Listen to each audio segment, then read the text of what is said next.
Hello, ako po si Salvi Olis. Ako po ay gusto ko na pong umuwi. Sana po matulungan ako ng aking agency. Nakaka-uwi na ako sa Pilipinas. Humingi po ako ng tulong. Sa awa. Polo.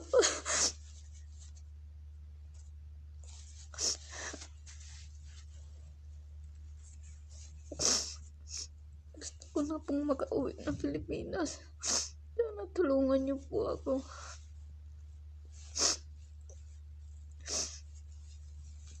Kasi hindi po nila binibigay yung sahod ko. Ang tagal ko na po ditong finish contract pero ayaw nila akong pauwiin.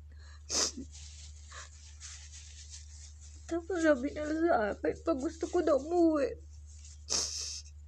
nagsarili daw po ako ng pamasahe. Sana po, natulungan niyo po ako.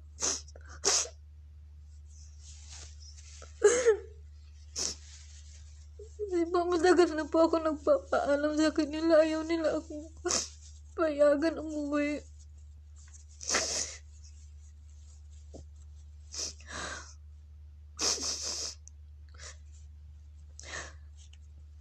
Tapos ang dami pong sahod na hindi sa akin binibigay. Pag nagpapadala sila ng pera sa Pilipinas, lagi po pong kulang.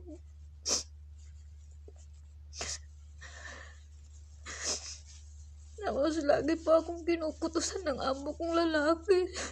Tapos yung amo kong babae, lagi po akong kinukurot. Ilang beses na ba akong kinurot ng amo kong babae. Tapos isang beses binato po ako ng tsinelas kasi hindi nahingi sa akin po ng pera, hindi ko binigyan. Tapos binato po ako ng tsinelas. Tapos wala po akong ikama kasi hindi po nila ako medical nung magpunta ako dito. Matagal ko na po dito, ayaw nila po akong pauwiin. Matagal na po akong nagpapaalam sa kanilang uwi ako at matagal na po akong finish contract.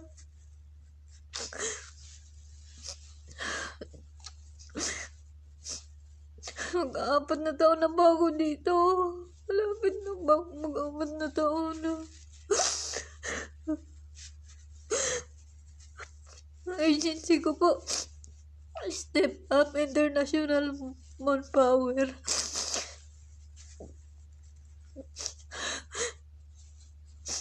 Sana po matulungan niyo po ako. Lalong madaling panahon.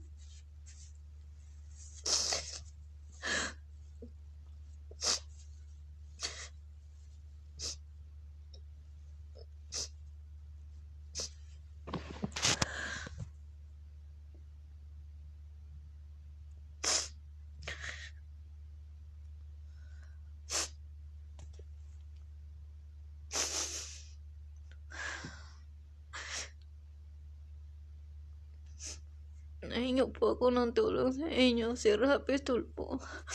Sana po tulungan niyo ako po sa lalong madaling panahon. Ikaw lang po ang laging tumutulong sa mga naapi tulad namin.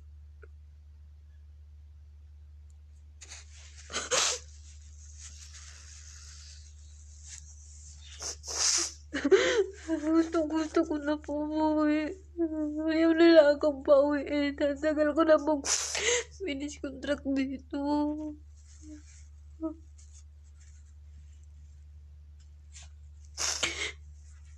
Andito pa ako sa Hail.